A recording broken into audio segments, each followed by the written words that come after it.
this is kind of a storm of different things that I've been pondering recently, and this is kind of my first attempt to turn it into a coherent narrative. Hopefully it will make sense. Let's see. Great. So, first, it is important not to confuse freedom with mere permissiveness. Who said this? Anyone? Anyone heard this one? Sorry? Ted K. He also said this. What first motivated me wasn't anything I read. I just got mad seeing the machines ripping up the woods. And yeah, it was this fella. Do we know who this guy is? Yeah? Give me a hand if you know who he is. Yeah, okay, some. Otherwise known as the Unabomber, Universities and Airlines, a man who, for all of his faults, certainly put his theories into practice. Why am I showing you this guy? Who knows? We'll get to it. But first I want to talk a little bit about how computers were a mistake. Well, maybe computers themselves weren't a mistake, but when we had them start talking to each other, I feel like maybe that was the mistake. Like, for me, this is the perfect computer. You may not like it, but this is what peak computer performance looks like. Where's this from? Anyone recognise this? Yeah, think about your old classic sci-fi films. Huh? No. War games. It's one word. Ferris Bueller Gang. Ferris Bueller. Oh yeah, that's War Games, isn't it? Yeah. This is from Alien. This is an Nostromo's computer. And this is me. Before we go any further, here's some things I like. I'm newly unemployed, which means that I'm, as of 2 months ago, working with Chloe to found an agency co-op that we call Interrobang. And I guess I'm here to talk to you about how managers have always kind of wanted to be scientists. They have this weird complex about it. And the definition of manager here, I guess, also includes what you might call spiritual managers, like management consultants, of course, most politicians, especially liberal politicians, the bosses, right? Like people who you might reasonably sum up as just capital. Anyone see where this is going? And how at every turn they've relied on this idea of the way things are being good because it's scientific. Does anyone know who this guy is? Pinker. Give me a hand. Yeah, Steven Pinker. Apart from being in Epstein's little black book, what's he famous for? Anyone? Better Angels of My Nature. Sorry? The Better Angels of My Nature. Yeah, he's an author, he's a scientist. He's specifically an evolutionary psychologist. EvoPsych, aside from having a Wikipedia article of criticism longer than your arm, basically the idea is they use the way things work nowadays and they work backwards from that to find evolutionary explanations. So they observe patterns in how society works, patterns in human behaviour, and they're like, oh, well, yes, it must be like this because on the savannah, hunting and gathering, yada yada, something like that. They like to tell stories, often pretty racist and sexist stories, you might say. And when you call them on it, they say, you can't get mad at me, it's science. And the tendency that I'm talking about today is not that different from evolutionary psychology, I contend. And it's also intimately tied into austerity. The assumption behind both of these things, I contend, is that work is measurable and can therefore be made more efficient. Which in turn rests on this idea of efficiency being an end in itself, like an unalloyed good, right? This thing that you pursue regardless of other costs. What's this from? Anyone recognise this? No one, interesting. I'm about to give you a film recommendation in that case. Threads is a 1985 film that was made by, I believe, the BBC. It was written by Barry Himes, who I think also co-wrote some of the better episodes of Doctor Who. He was like a big sort of BBC drama head back in the day. And Threads is set in the present day, 1985. It's set in Sheffield. And about 1/3 through the film, which basically starts off as a pretty nice sort of slice of life, soap opera kind of thing, like Coronation Street. A nuclear bomb hits Sheffield, because this is the height of the Cold War, right? It is haunting. And the next 2/3 of the film are about the real consequences of, like, a nuclear bomb hits Sheffield. What would that actually look like? Like, really, what would that be like if you were there during that? And threads goes to, I guess, like the logical extreme. It takes it, like, there's reports of people getting nightmares after watching this film. I would say definitely watch it. I'm pretty sure it's on YouTube for free, but don't watch it at night and don't watch it by yourself.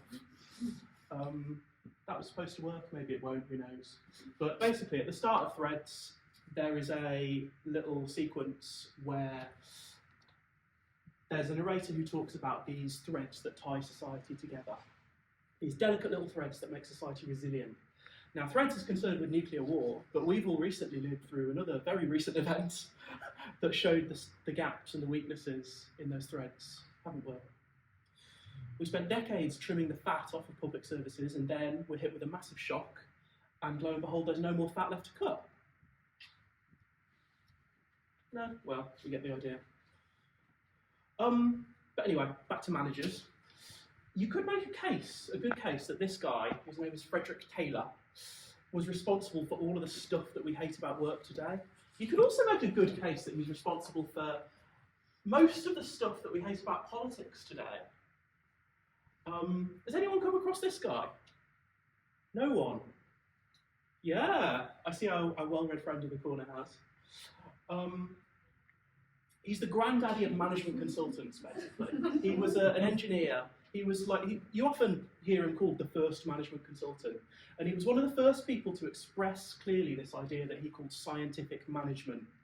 You know, measure stuff, improve those measures, make things more productive, save money, yeah? A thing that we're all very familiar with today. And it's hard to imagine, to be honest, like me as a person living in 2023, a world where this ever wasn't the case. Like, this is just the way things work to me now. I've never known the world to work in any other way. Of course you do this stuff. It's just second nature, isn't it? It's just the way things work. But make no mistake, this is not science. Like, science is in the word, but it's not science. This is ideology, okay? Taylor was an engineer. He specifically worked in steelwork. His ideas are about treating people like engineering materials, like iron, like furnaces and so on. Anyway, after Taylor, some idiot invented the punch card, which really took off, and it really put this scientific management idea into perspective, into overdrive. It gave it so many new tools and extended the reach of the idea. Beforehand, you could only really do scientific management with someone handwriting things on paper for you. If you got the punch card, wow, you can record orders of magnitude more information about what's going on. You can measure more things. So many companies spring up using punch cards to quickly tabulate and summarize all sorts of numbers. These are obviously the ancestors of the modern computer. Censuses were a massive first application, one of the first organized data gathering and summarizing operations done using punch cards. And with this, you could track all sorts of things, you know, race, you know, maybe even race. How many people are there? And what are they like? States have always wanted to know this. And in fact, we see a very similar ideology to scientific management start to infect the state at about this same time that they're starting to use these things for their censuses. This obsession with numbers, with measures and metrics and improving productivity. In fact, this obsession becomes so popular, so lucrative, that a band of machine makers band together and form International Business Machines, otherwise known as IBM, who famously spent the Second World War doing, don't worry about it. There's a conspicuous empty space in the 1930s and 40s on the official IBM website. Here's a quote. Without IBM's machinery, continuing upkeep and service, as well as the supply of punch cards, whether located on-site or off-site, Hitler's camps could never have managed the numbers they did. This is not new research. This book is from 2001, and it's now pretty well attested. Anyway, art costs money. Who's heard of tech debt? What's tech debt? Someone tell me what tech debt is. Not Chloe. What's the application? Sorry? Something that you work around first and then later you... Ooh, what did you say? Oh, work you have to pay down. Work you have to pay down. I like it. Obviously, you're all wrong. The tech debt is when you owe the computer money, of course. If you ask a programmer, yes, like, often they'll say that tech debt is when you deliberately take a shortcut to achieve an outcome that you know that you'll have to fix later. If you ask a manager, they'll probably tell you that tech debt is a bad thing, right? But again, my contention to you today is that debt isn't real if you don't have to pay it. Just ask Nadeem Zahawi, right? And it's in that spirit that I suggest that Google Sheets is the easiest and maybe even the best content management system in the world. It's how I made this thing, which is probably what you're here to hear me talk about. The Arts Council, hopefully most of you will be familiar with the story. A few months ago, the Arts Council put their new round of funding out. They cut the funding to a bunch of orgs, big and small.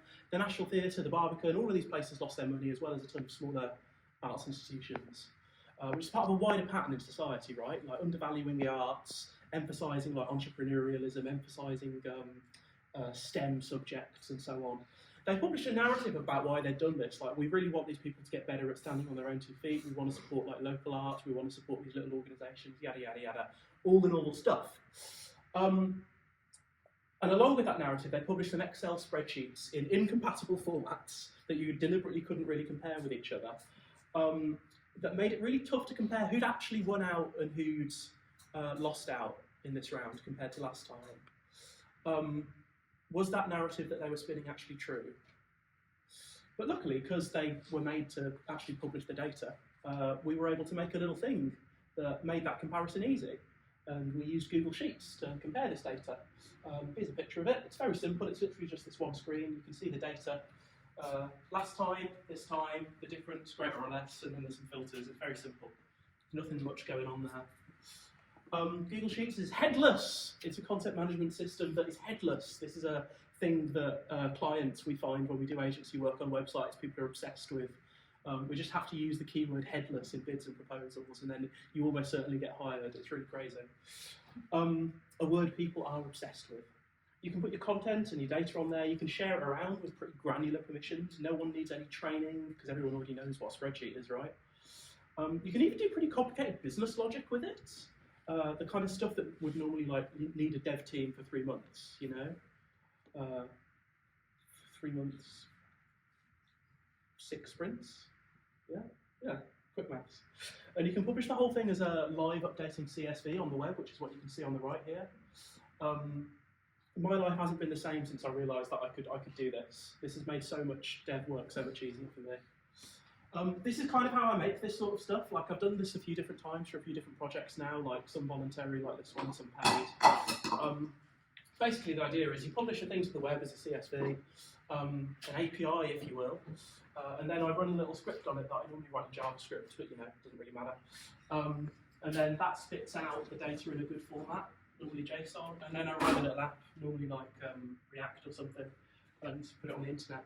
And that way you get like a purely client-side static website that you can kind of host anywhere. If I feel like it, I'll maybe have the app rebuild on a schedule so that the thing updates at a set time, but usually not. The script for the Arts Council work looks like this, by the way.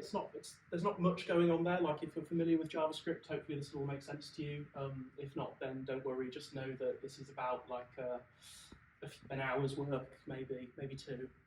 It's about 30 lines. It just grabs the CSV from that URL, Google Sheets, it transforms the data, and then it saves it as a JSON file on the disk. I used to host these kinds of things on Heroku, which was free. That's not free anymore. So now I tend to use Netlify. I think there's a lot to be said for making things that are purely static, with all the interactivity being client-side, like no database, no server, none of that.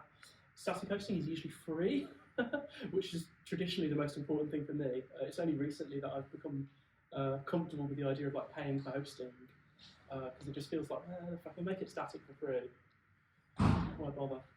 Like Vercel, DigitalOcean, GitPages, whatever you fancy. But I think I've talked to you about 2 very different things so far. I talked to you about this arts thing, and I've talked to you about Taylorism. What is this talk really about? I think it's probably about resisting and resilience. We live in a society. We live in a society obsessed with STEM, a society of STEM lords, if you will. The Taylorists are still with us. They know the more data they collect, the more ways they measure our work and our lives, the more control they can exert. Well, why not use their numbers against them?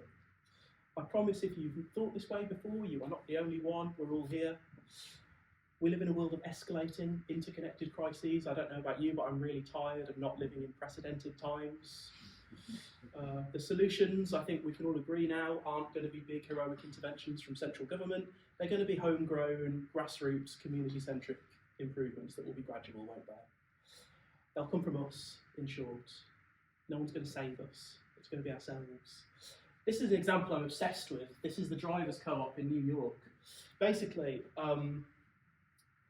bunch of taxi drivers who got forced out by Uber have formed this. This wouldn't have been possible before Uber. Uber comes along, develops ride-sharing technology, you know, the apps, the trackers and all of that stuff. Utterly annihilates the taxi industry. We're all familiar with this story, I assume. Then Uber drivers start to unionise, demand higher wages, scare investors, and eventually, this hasn't really happened yet in most places, but the logical conclusion is you drive Uber out of that market, right? Then the way is cleared for these new community-centric, community-owned and operated groups to replace them with the benefit of that technology, right? You take the stuff that they invented, you open source it, and you use it for free. Mastodon has done this with Twitter recently, right? Old Ted was wrong. The future isn't anarcho-primitivist like he thought. The future is community tech, and that, I think, is the message that I would like to leave you with. So yeah, that's the end. Wait.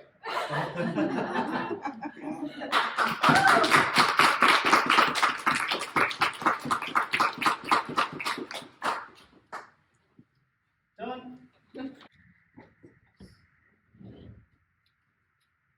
I ask how it's like your, because it's like you say that they are collecting the numbers, right?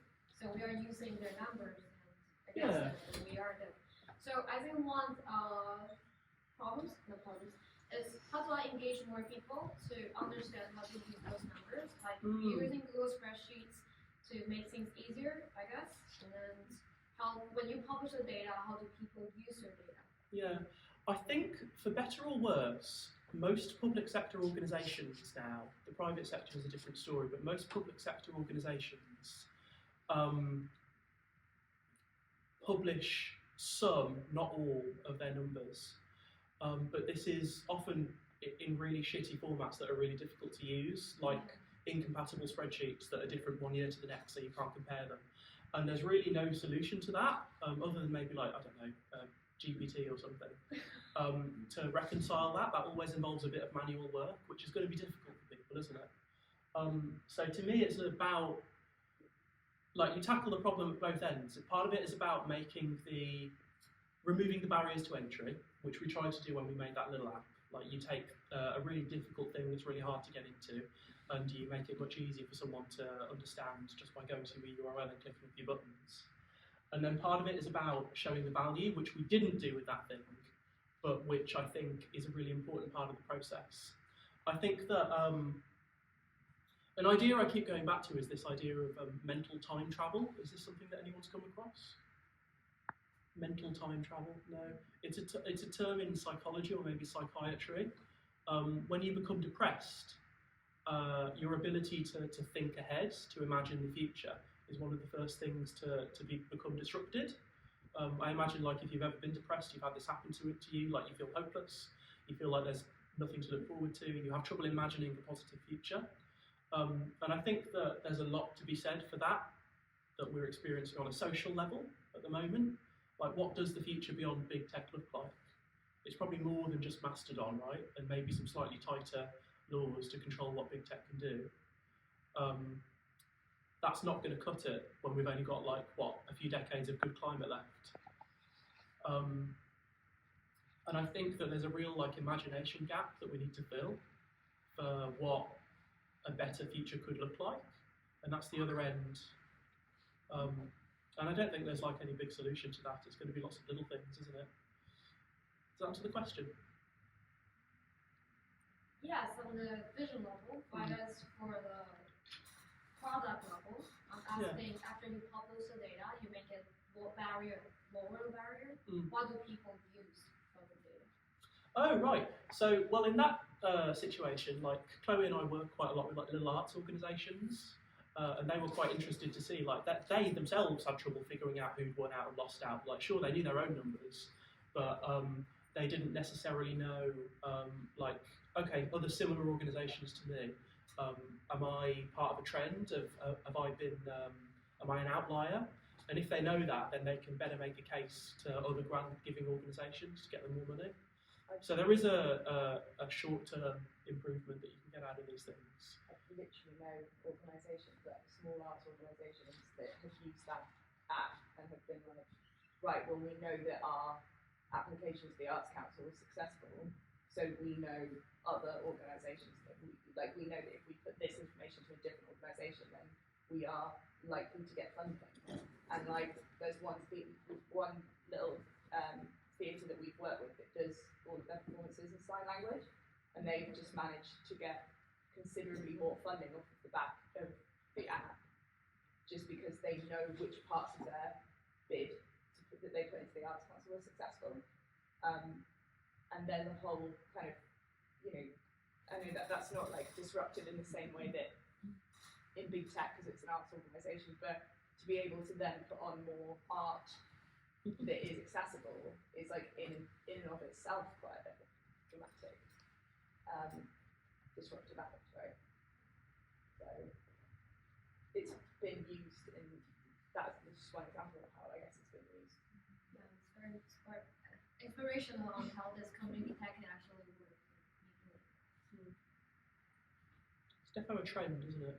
More people and more people are becoming interested. Any other questions or thoughts?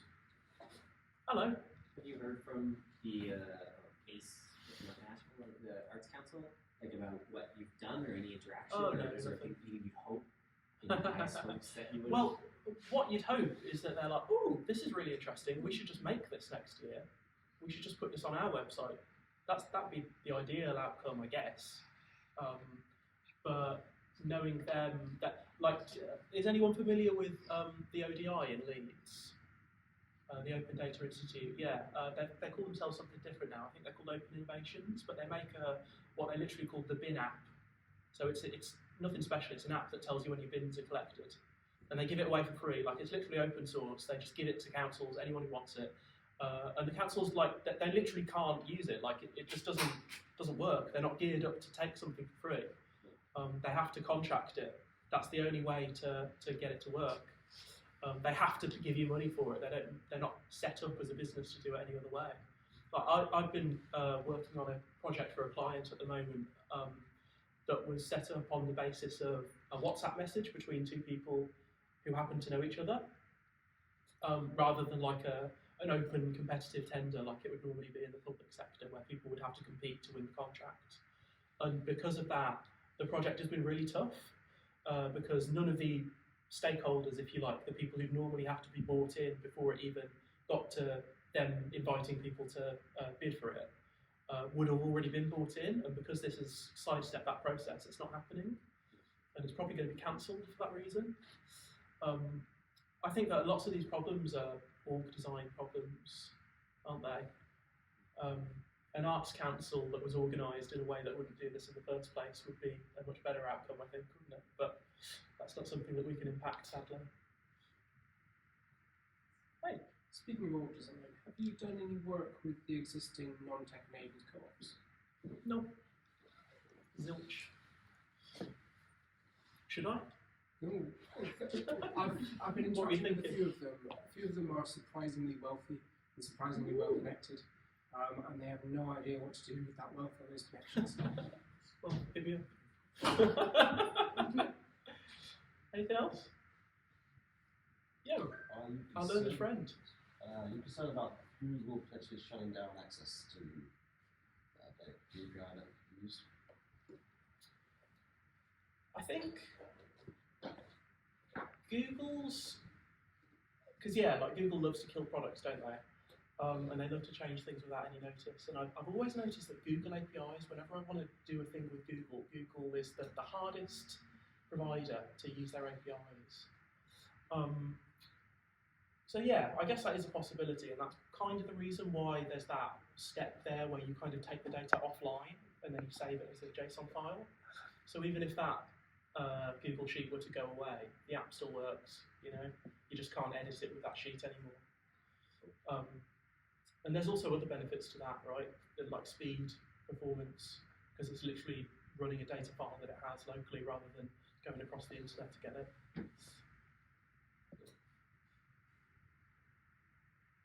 Anything else? Wonderful. Was that a question? No, No. I was going to suggest that we move on to the chink. Let's do it.